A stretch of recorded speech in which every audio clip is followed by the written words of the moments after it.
teman-teman muda, kita tetap jaga Semana Santa, fokus pada peran kita masing-masing, itu yang akan menjadi kekuatan kita untuk kehidupan kita sehari-hari. Berperilakulah Semana Santa di kehidupan sehari-hari.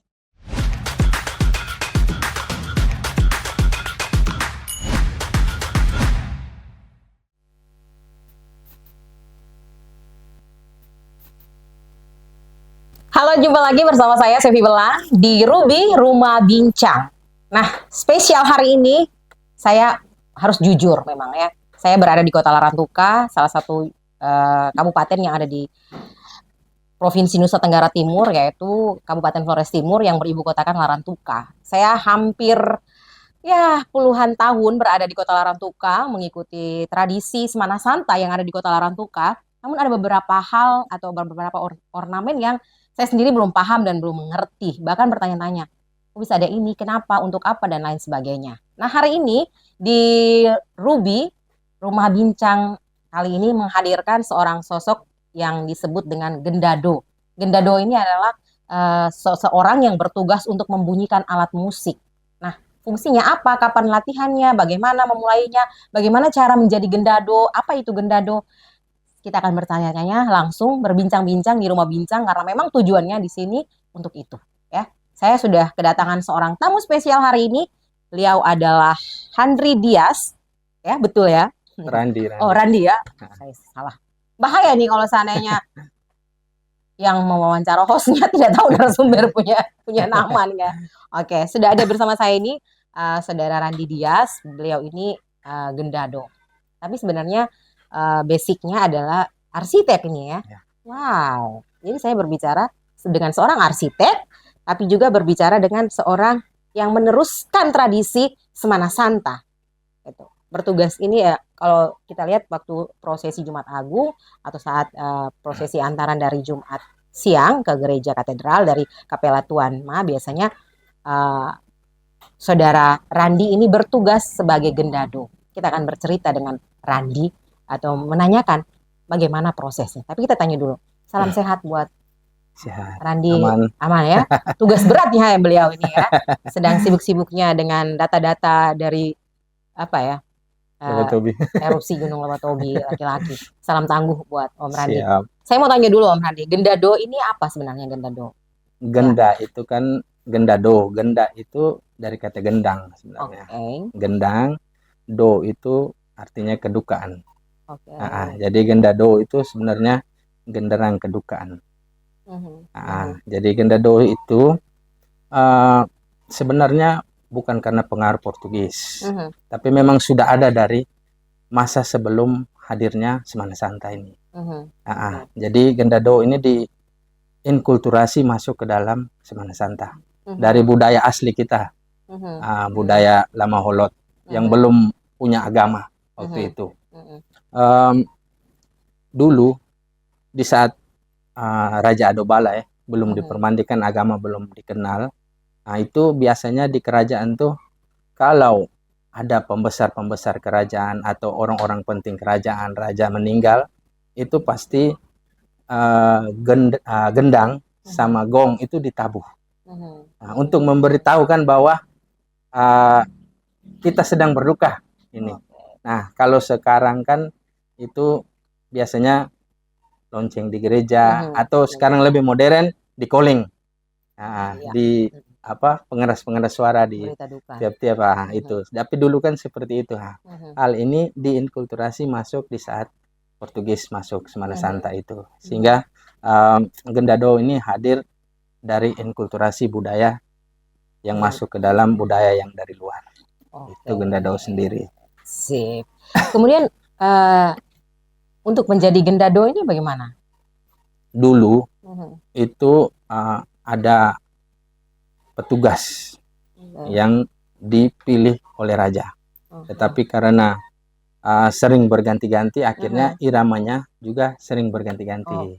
Akhirnya waktu itu kalau hitung tuh generasi keberapa, kalau dari saya itu oyang saya. Itu dilakukan sayembara. Jadi diuji pukulan siapa yang paling keras dan siapa yang bisa mengikuti pola ritme itu. Akhirnya di saat pukulan oyang saya, itu langsung raja tertarik. Nah, akhirnya terpilih untuk jadikan keturunan kami itu yang nanti seterusnya untuk menabuh Gendado ini. Sampai dengan sekarang. Jadi kalau menghitung kami generasi yang keempat ya. Ada oyang, opa, bapak, dan sekarang kami anak-anak. Berarti sudah menjadi turunan. Iya, gitu sudah ya? menjadi turunan. Oke. Dan rata-rata dalam turunan ini pandai bermusik semua ya. Itu memang dikaruniakan, memang setelah menjadi Gendado dulu baru bisa pandai bermusik, atau memang opa, oyang sudah darah seni bermusiknya sudah ada nih. Ada campuran sebenarnya itu. Jadi dari gennya mama juga ada, gennya bapak juga ada, mungkin aliran itu juga ada di dalam. Karena aliran dari kedua ini bertemu, kemudian terpilihlah menjadi Gendado. Jadi bukan kebetulan ya. Kita percaya bahwa tidak ada yang kebetulan di dunia ini. Om Randi sendiri mulai belajar menjadi Gendado mulai sejak kapan?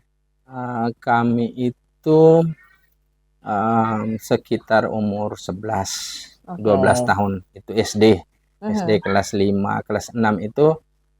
Jadi bapak waktu hari Jumat pergi untuk itu mulai menabuh genda itu, kami ikut pada saat Jumat Agung itu ya. Jadi kami ikut ke sana, hanya lihat saja apa yang terjadi di sana. Akhirnya dari situ tahun depan coba-coba dulu. Jadi coba itu kan Gendado sama Mataraka. Nah, kita coba Mataraka, coba pegang ini, coba cara goyangnya. Setelah ini mulai perlahan naik, akhirnya coba gendang. Yang diberi kesempatan untuk coba gendang. Jadi awal tuh memang agak gugup karena mulai mencari pola toh. Bagaimana ini, karena ada kelenturan tangannya juga dihitung, semua ada ritmenya semua dihitung, sehingga ketika ruang itu diberi, kita punya kesempatan hanya 1 hari berlatih selama setahun. Jadi di hari Jumat itu, jadi Jumat Agung ya, Jumat Agung pagi jam 8 gendang dikeluarkan. Dari situ kita tabuh sampai siang sekitar jam 2. Jam itu 2 itu termasuk latihan ya, gitu ya? Itu hitungan saja kita latihan, perbaharui pukulan, karena setahun sekali nih mencocokkan irama itu. Sehingga siang jam 2, setelah itu antar Tuan Ma dan Tuan Ana ke gereja. Setelah prosesi laut itu, jadi prosesi laut masuk, Tuan Ma dan Tuan Ana ke gereja. Itu kita juga antar Tuan Ma dan Tuan Ana ke gereja sebelum upacara wafat Yesus. Dari perlengkapan yang dipakai seperti pakaian, alat tabuh itu apa punya istilah atau punya nama? Jadi Gendado sendiri itu tuh bagian dari ornamento. Jadi ornamento yang ada di Kapela Tuan Ana salah satunya adalah Gendado. Yang ada yang lainnya itu ada yang di bagian belakangnya itu yang anak-anak SD biasa pegang. Ada yang bendera tengkorak Jianda Murti, ada salib, ada tangan Dayabu, semua itu salah satunya juga dari Gendado itu. Jadi untuk pakaian sendiri sebenarnya jubah. Kalau kayunya ya kayu biasa. Itu. Ini Randi sudah berapa lama? Artinya kalau dihitung dari sejak pertama lahir, pukul sudah mulai diberikan kepercayaan menjadi Gendado itu mulai umur berapa? Mulai memukul itu SMP kelas 1. SMP kelas 1. Itu sudah masuk dalam barisan ornamento itu. Sudah. Itu jadi kita di dalam barisan biasa malam kita ganti-ganti pukulan. Itu SMP kelas 1 sampai tahun berapa kemarin? 2018, 17-18 itu dari Bapak sudah serahkan sepenuhnya kepada saya dan adik saya untuk bertanggung jawab penuh atas Gendado ini. Kesulungan ya? Iya. Hak kesulungannya. Walaupun kami sebenarnya dari keturunan itu Bapak ini laki-laki yang kedua. Kesulungan Gendado sebenarnya ada pada Bapak, kakaknya Bapak yang ada di Kupang. Tetapi karena mereka sulit untuk kembali saat Semana Santa, akhirnya kita diizinkan juga untuk menjaga ini. Tapi ketika mereka datang, kami tetap menghargai mereka yang punya. Kami akan adanya di bawah mereka. Tuh. Ya, ini apa ya? Sederhana, tapi kita tahu porsi kita tahu apa ya? Tugas kita karena memang ada di sini untuk menjaga begitu ya. Oke, jadi berarti sejak SMP ya Om Randi Iya, ya sejak sudah SMP mulai. kelas 1 tuh. Kalau kita mengikuti atau Anda yang sedang menyaksikan kemudian berada di Kota Larantuka ketika prosesi Semana Santa hari Jumat siang atau Jumat sore ketika prosesi dari Kapela Tuan Ma ke Tuan Ana kemudian masuk gereja katedral. Itu barisan gendado ini kalau saya perasaan merasakan bahwa ada energi yang tidak biasa begitu ketika gendang ini ditabuh Iya. gitu ya.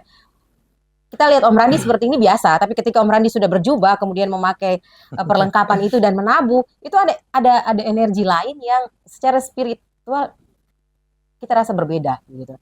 Itu yang saja menyaksikan dan mendengar. Bagaimana dengan yang dirasakan oleh Om Randi sendiri ketika berada pada posisi itu kemudian menabuh dan serius mengabaikan orang-orang di sekitar ya, maksudnya dengan betul. Apakah setiap tabuhan itu adalah doa juga, adalah bentuk syukur atau apa? Bagaimana? Ya, memang energinya berbeda saat itu. Nah, itu kalau saya secara pribadi itu biasanya hari Jumat itu saya tidak akan fokus kepada yang lain. Itu mau istri anak, kalau orang tua pasti sama-sama di situ. Tapi mau istri anak atau ke handphone itu tidak sama sekali untuk diperdulikan waktu itu. Jadi benar-benar fokus ke arah situ. Jadi pagi jam 8 dikeluarkan mulai ditabuh itu. Jadi ketika kita mengenakan jubah kita, bahkan belum mengenakan, kita hanya mengeluarkan gendang saja, itu sudah rasanya berbeda saat itu. Jadi ketika keluarkan, biasanya kita keluarkan, kita jemur dulu. Kulitnya jemur sekitar 10-15 menit, jemur habis, baru mulai ditabuh. Dengan tidak menggunakan jubah, itu saja kita sudah rasa bahwa kita berbeda. Energinya sudah mulai ada di dalam. Jadi hari itu kita benar-benar merasa bahwa kita ini sebagai garda terdepan. Kita ini yang jadi kunci ini untuk kedukaan kita hari ini. Jadi kita benar-benar bertindak sebagai seorang pasukan yang benar-benar siap mati hanya untuk Tuhan itu. Jadi istilah mati di kaki Tuhan. Nah, itu kita benar-benar jadi salah satu dari mati di kaki Tuhan itu. Pengalaman dalam prosesi ya. Ada pengalaman apa yang membuat Randi bisa merasakan bahwa saya garda terdepan mati untuk Tuhan? Di tahun 2014. Waktu itu kejadian yang besar-besaran. Semana Santa lagi goyang waktu itu. Siangnya kejadian prosesi laut. Kecelakaan di prosesi laut. Malamnya itu entah kejadian itu mistis ataukah apa, sampai sekarang tidak tahu itu seperti apa kejadian itu. Tetapi itu benar-benar kami merasa bahwa kami memang garda terdepan untuk Semana Santa waktu itu. Waktu itu pas kebetulan saya yang pukul gendado waktu itu. Kami posisi pas berada di depan Kapela Susteran Balela. Jadi sudah melingkar. Iya, pas posisi itu. Jadi pas ovos kan posisi semuanya diam kan. Nah, jadi gendang tuh di saat ovos dia tidak dibunyikan. Saat Signor Deo baru dibunyikan. Jadi pas Signor Deo itu gendang pas dibunyikan itu kami kan di depan. Nah, posisi melingkar. Itu kami lihat di depan kami itu ada orang yang berlarian. Semacam bayangan atau ada orang di sekitaran pohon sirih. Karena kejadiannya kan ada di pohon sirih atas kan. Jadi orang dari atas larinya ke bawah. Nah, sedangkan untuk yang di depan, yang dari belakang ini kan dia mengikuti jalur prosesi kan. Jadi dia mulai rambatnya pelan-pelan. Tiba-tiba lari dari belakang itu. Banyak respon akhirnya. Akhirnya sudah, saya langsung bilang, gendang dan mataraka jangan pernah mati. Kita mau terpencar dimanapun tetap harus bunyi. Karena kalau kita mati, maka prosesi ini habis. Akhirnya sudah. Saya tetap pukul, mataraka itu satunya bunyi di belakang, satunya di depan. Pokoknya dia ada di antara orang-orang yang lagi ketakutan. Jadi saya tuh kaget, toleh ke belakang tuh banyak yang berlindung di belakang saya waktu itu. Jadi karena banyak orang, saya balikkan gendang arahnya ke belakang untuk menahan.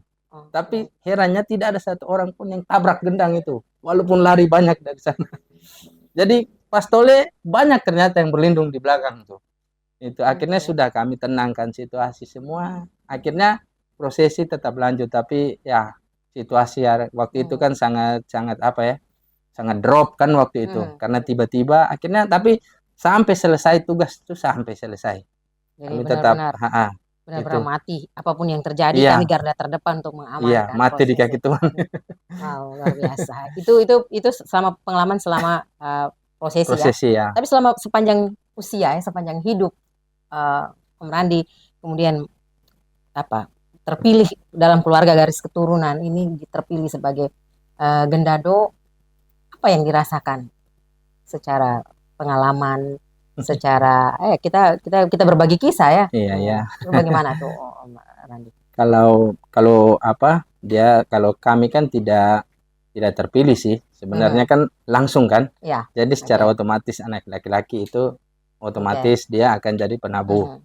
Nah, itu tadi kan basic saya arsitek. Nah, waktu kuliah saya kuliah di Kupang, di Unika, di Unwira Kupang.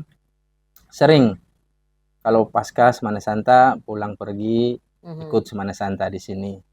Nah, waktu itu ada ya teman-teman kita, karena mereka aktif di KMK, akhirnya mereka berani membawa rombongan untuk ke sini. Tapi ada juga yang mempromosikan bahwa bukan rahmatnya yang kita akan menimba di sini saat Semana Santa, tetapi mempromosikan bahwa kalau mau minum arak banyak, nah itu saat pasca kita ke sana, itu kita minum bebas itu. Nah, di sini saya berpikir bahwa kalau seandainya semua promosikan Semana Santa yang seperti ini, maka mau jadi apa nanti Semana Santa? Sedangkan tradisi kita ini dia dianggap misteri. Ada banyak-banyak hal yang dianggap tabu untuk kita cerita. Jadi kalau seandainya semua sudah berpikir dengan arah sini, maka tidak ada orang yang mau menggali lagi tentang ini. Nah, akhirnya saya berpikir bahwa sudah, kesempatan ini saya mau ajukan untuk skripsi. Pas tahun terakhir mau di kuliah saya waktu itu. Akhirnya sudah saya berpikir saya mau buat baik untuk Larantuka. Tapi apa ini? Nah, akhirnya besok pagi itu kami ujian judul. Ujian judul, tapi dalam benak saya tidak tahu saya harus buat apa. Akhirnya malam itu saya hanya tidur. Saya bilang, Tuhan, saya orang asli Larantuka, saya mau buat baik untuk Larantuka. Bangun pagi, buka laptop, mulai buatlah sinopsis. Saya siapkan 3 judul waktu itu.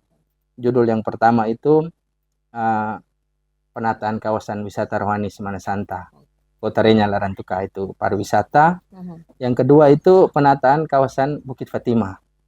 Yang ketiga peremajaan kawasan Kota Lama dari pelabuhan sampai ke San Domingo. Nah, jadi ketika tayangkan judul yang pertama ini langsung direspon oleh dosen. Ada salah satu dosen saya itu sekarang orang di sini juga, dia bilang begini, judul kamu ini saya pernah mendapat juara 2 untuk seminar nasional di tingkat nasional. Sehingga hasilnya adalah taman kota sekarang. Dia membawa judul saya ini. Jadi dia merasa bahwa kau bisa berani sekali ambil judul ini. Sebenarnya ini judul untuk tesis, bukan untuk skripsi. Ya, sudah saya bilang, saya orang asli, kenapa harus takut? Akhirnya sudah jalan. Dalam perjalanan mulai dari penelitian kembali ke sini, saya waktu itu saya ke Dinas Pariwisata, ketemu Om Wilbert waktu itu. Jadi ketika ketemu, bawa proposal saya mau penelitian, saya suduhkan proposal, dia baca judulnya, dia bilang, kamu curi ide ini dari mana? Saya juga kaget, curi ide dari mana? Dia bilang, karena tahun ini kami sedang mencanangkan program Sister Cities, persis dengan judul ini. Akhirnya saya tidak curi di mana-mana, saya hanya karena berpikir saya orang asli, ya saya ambil saja judul ini. Akhirnya sudah, dia kasih saya data lengkap waktu itu. Pulang dukungan data itu saya mulai kerja. Hasil akhir selesai juga. Kembali ke sini 2014 waktu itu. 2014 saya kebetulan ada hajatan, ceritalah tentang Sister Siti ini. Coba-coba cerita, kaget saya semacam apa ya, ada yang rasa tertarik. Akhirnya suruhlah saya untuk antar lamaran semua. Akhirnya saya diterima di Dinas PU waktu itu. Nah, akhirnya dari situ tahun depannya saya diberikan kepercayaan untuk dari arahan skripsi mendesain beberapa ikon kota. Nah, ada satunya itu kanopi patung Renya yang di San Domingo, itu hasil desain dari skripsi. Itu sebagai pintu masuk, gerbang masuk untuk kawasan wisata rohani. Gapura Katedral itu, terus satunya itu Tambatan Perahu Tuan Menino di Ponsiri, di Pantai Kuce. Ya.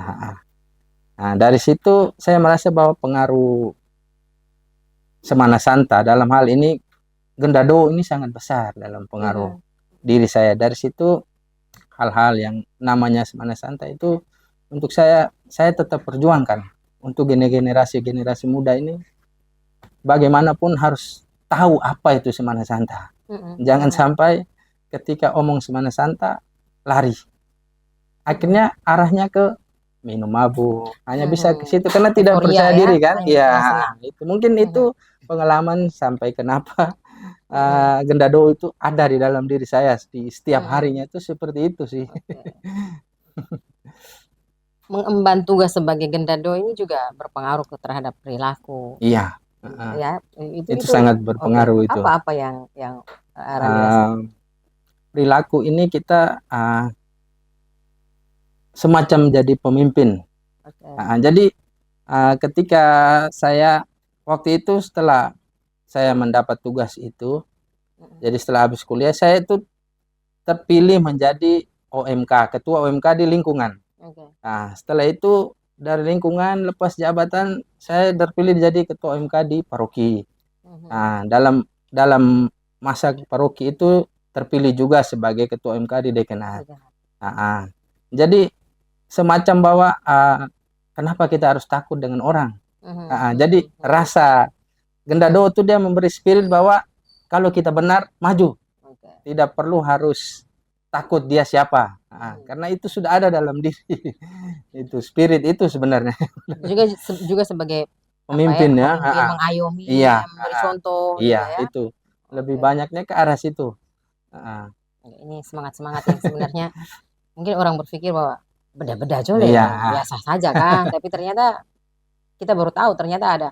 Oh, memang sudah terpilih, memang keluarga garisnya memang sudah ditentukan. Makanya mungkin orang berpikir orang yang bedah kan gitu ya. Hanya mereka saja yang pukul gitu. Ternyata memang begini ceritanya. Gitu. Kalau gendang itu memang keturunan kami. Kalau Mataraka itu bebas. Siapa saja bisa. Jadi kalau ada yang punya wujud, dia bisa minta, saya bisa tidak kali ini saya bisa goyang Mataraka ini. Bisa. Nah, jadi selama ini kami memang secara kasat mata kelihatan bahwa orang yang goyang Mataraka dan Gendado itu satu. Karena memang mereka yang goyang Mataraka juga itu sebenarnya cadangan untuk pemukul gendang. Sehingga tidak harus kita tidak capek sendiri di saat berjalan itu. Jadi kalau saya Mataraka ini misalnya ada yang mau berkeinginan untuk punya wujud atau apa begitu, caranya bagaimana? Sampaikan saja. Ketemu ke saya atau ke rumah atau ke bapak, tinggal sampaikan saja. Tinggal saja, dia ini seperti ini. Nanti pagi Jumat Agung pagi datang supaya mulai coba goyang gitu. Nanti tinggal diatur. Saya baru tahu. Saya baru umur ini ada di Kota Larantuka. Saya baru tahu. Saya berpikir bahwa Mataraka itu sama juga dengan Gendado yang harus dipukul oleh keluarga atau orang yang sama dalam tersebut. Kalau Mataraka ini apa sebenarnya dia? Mataraka itu tadi kan gong dan gendang kan. Jadi gendangnya itu Gendado, Mataraka ini sebenarnya gong. Iya. Jadi dipasang. Iya, jadi gitu ya? Sudah jadi pasangan tahu itu. Gong dan gendang itu. Jadi Mataraka. Menariknya hanya satu hari pertemuan di hari Jumat Agung itu latihannya dari pagi sampai siang, sorenya prosesi kecil ke gereja, malam langsung. prosesi. Ya, itu prosesnya seperti itu. Jadi pagi jam 8 kasih keluar. Nah, dari situ kita punya ruang untuk latihan ini. Jadi kelihatan seperti kita sedang berdoa di situ. Karena ada orang yang sedang berdoa. Kita bagian dari situ. Tetapi itu bagian dari kita juga untuk mulai membaharui pukulan kita. Karena 1 tahun baru bisa dipukul di saat hari Jumat Agung. Selain dari itu, gendang juga dia tidak bisa keluar sembarang. Jadi hanya pagi jam 8 itu keluar sampai malam selesai, habis. Tahun depan baru keluar lagi di hari yang sama itu. Jadi untuk tabu juga ya di saat itu saja. Posisi Mataraka dengan Gendado ini kan hanya laki-laki ya? Iya. Kenapa? Kenapa harus tidakkah harus, bisakah tidak anak perempuan atau perempuan yang menabuh Gendado? Kalau kita lama holot kan laki-laki ini yang jadi apa ya, penerus suku kan. Nah, sehingga Gendado ini jatuhnya pada laki-laki. Nah, kalau memang sudah tidak ada sama sekali laki-laki, maka bisa beralih ke perempuan. Dan untuk keturunan perempuan bisa diminta bantuan. Mereka juga bisa pukul, tetapi kami yang meminta. Seizin ya. Iya. Jadi selama kami tidak meminta, maka mereka tidak bisa dapat izin itu. Walaupun saudari kandung.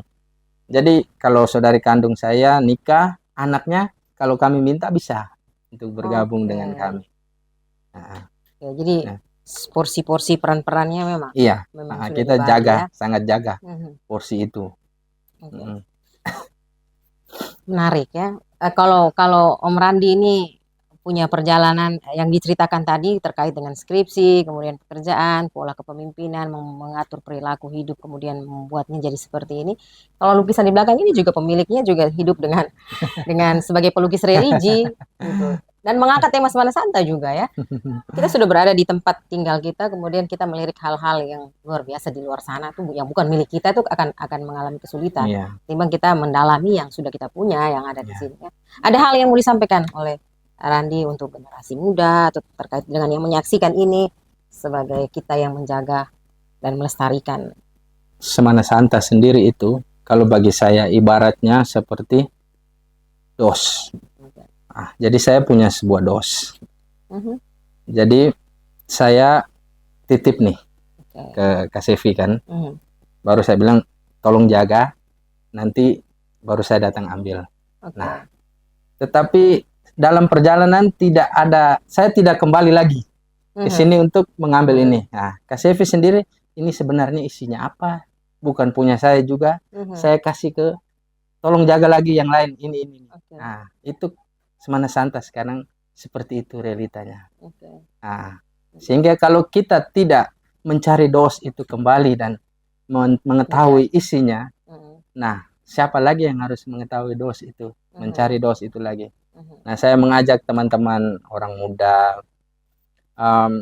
dimanapun berada, spirit Semana Santa ini yang harus dibawa. Jadi Semana Santa itu sangat banyak buahnya. Saya arsitek tapi bisa ambil ke Semana Santa. Mungkin teman-teman bisa lihat dari apa yang lain ya, sudut pandang yang lain tentang Semana Santa. Bisa dari bahasa, bisa dari budaya, bisa dari hal-hal lainnya. Sangat kaya Semana Santa. Jadi teman-teman muda, kita tetap jaga Semana Santa, fokus pada peran kita masing-masing, itu yang akan menjadi kekuatan kita untuk kehidupan kita sehari-hari. Berperilakulah Semana Santa di kehidupan sehari-hari. Itu saja mungkin dari saya.